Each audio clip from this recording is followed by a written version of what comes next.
Lina eagerly sat down close, exactly where the old lady had patted. Old Grandmother Sybil was nice, she thought to herself. It was a nice surprise. She didn't talk to you as if you were a tiny tot, almost a baby, and miles of years away, the way grown-ups usually did. She even understood silly little girl things like looking into a wooden shoe. She understood it the way a little girl would, like your girlfriend. If you had a girlfriend, then you would understand. There were no other girls in Shora. A girlfriend who also had silly tricks and secretly told you about them. Aloud, Lina said, I was thinking about storks, Grandmother Sybil. Why storks don't come and build their nests in Shora? Grandmother Sybil looked thoughtful. Well, that is a thing to ponder, all right. No wonder you had your shoe off. We here in Shora always were without storks.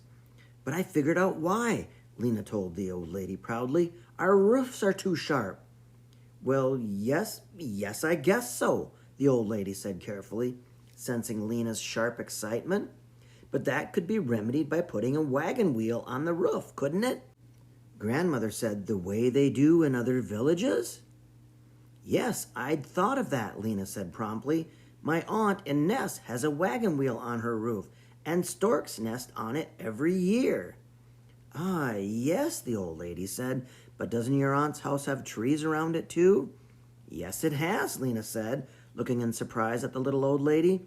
Why, Grandmother Sybil must have been thinking about storks too. It seemed amazing, the old lady thinking about storks. I guess I never thought about trees, because there are no trees in Shora, so I didn't think about trees. Lina's voice faded away.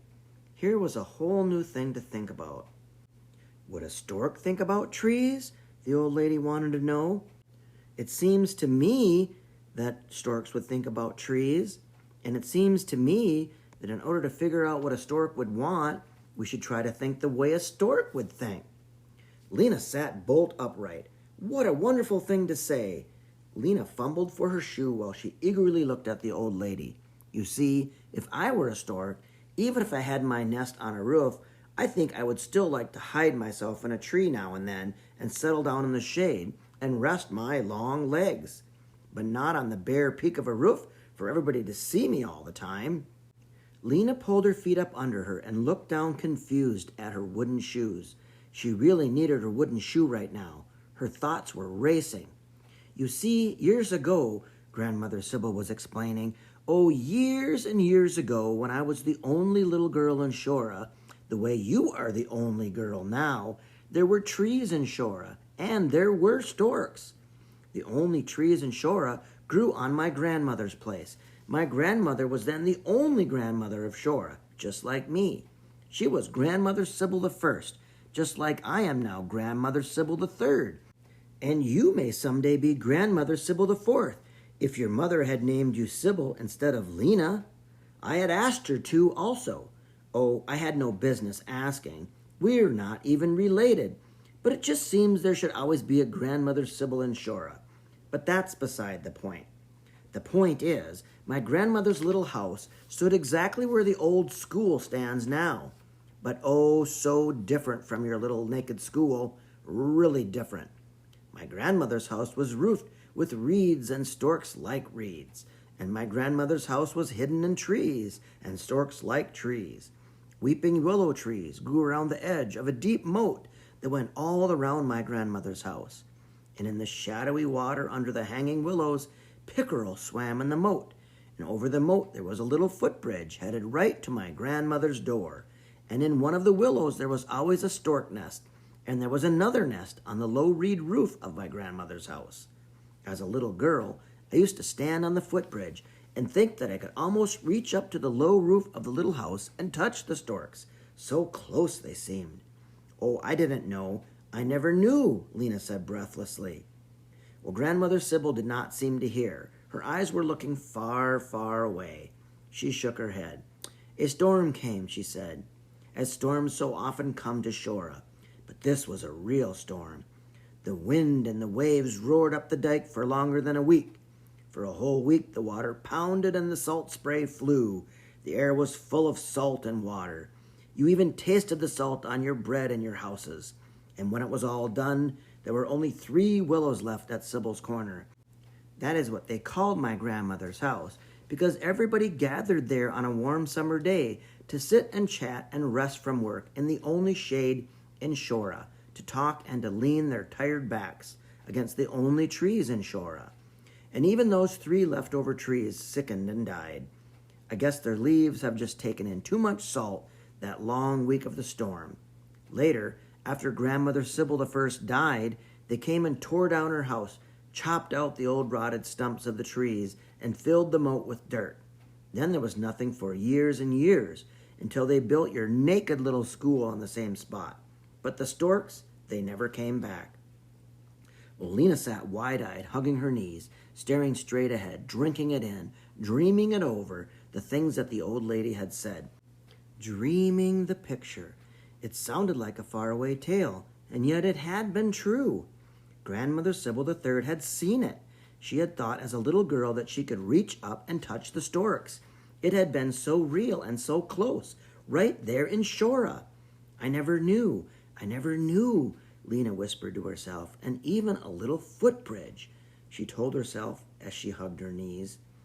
Well, Grandmother Sybil III roused herself.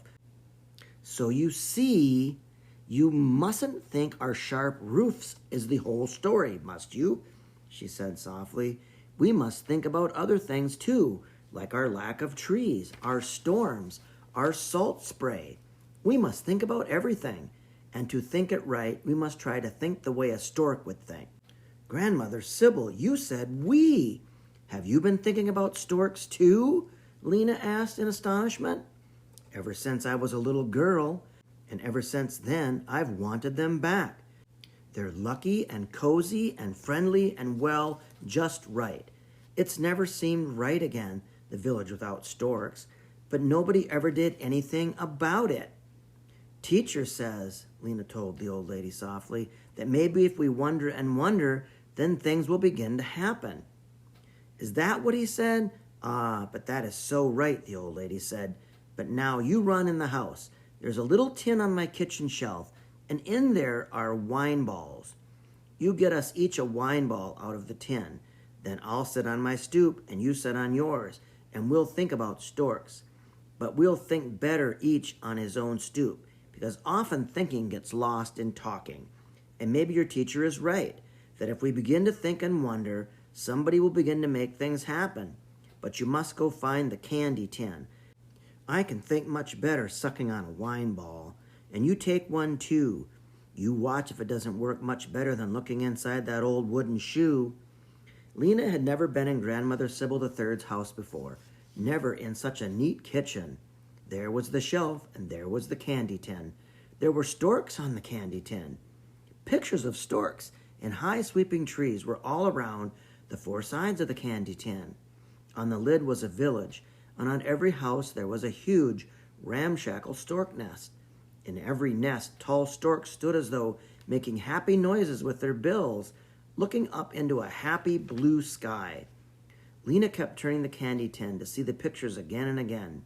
Suddenly, she woke up to the fact that she was staying in Grandmother Sybil's house a long, long time. Her first time in Grandmother Sybil's house, too. What would she think?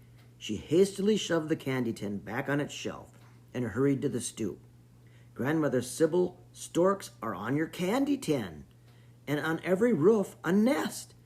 Oh! Suddenly Lina realized she had forgotten the wine balls. She raced back inside. It was hard not to look at the storks again, but she kept her face partly turned away and picked out 2 round red wine balls. Then she ran back. I forgot all about the wine balls, she apologized. Yes, I know, Grandmother Sybil said gently, for she saw that Lina, though looking straight at her while handing her a wine ball, was not seeing her at all. Lina had dreams in her eyes. Lina was seeing storks on every roof in Shora. The old lady quietly let Lina wander off the stoop and on to her own house. Lina had dreams in her eyes and would not hear words anyway. On her own stoop, Lina looked back for the first time. There sat Grandmother Sybil III, rocking herself a little and sucking on her wine ball. But the dream Lina was dreaming was just not about storks, not directly. Later, she would think about Storks, try to think a way a stork would think, as Grandmother Sybil had said. But now she thought about Grandmother Sybil, who had a candy tin in her house with storks on it, and who had pictures of storks, and who, when she was a little girl, had imagined she could reach up and almost touch the storks. But that was not the wonder either, not quite. The real wonder was that, just as the teacher had said, things had begun to happen. Begin to wonder why, the teacher had said, and maybe things will begin to happen.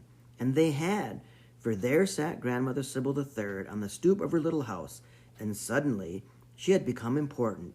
She wasn't just an old person anymore, miles of years away. She was a friend like another girl, who also wondered about storks. Lina looked again at the little old lady sitting there on the stoop. She marveled. She sat feeling nice and warm about a little old lady who had become a friend. It was a lovely feeling, as sweet as a wine ball, as sweet as a dream. Lina took one shoe off and peered into it. Why, storks did bring good luck. The storks had made a friend for her.